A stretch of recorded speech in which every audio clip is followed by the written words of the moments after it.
Hey guys, today we are going to learn about exponents. So what is an exponent? It expresses large numbers in terms of powers.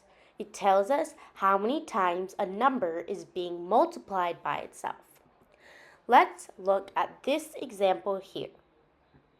2 times 2 times 2 equals 2 to the power of 3. The 3 tells us how many times the number is multiplied by itself. It is the exponent in the equation. The 2 is the base number. It tells us what number is being multiplied to itself.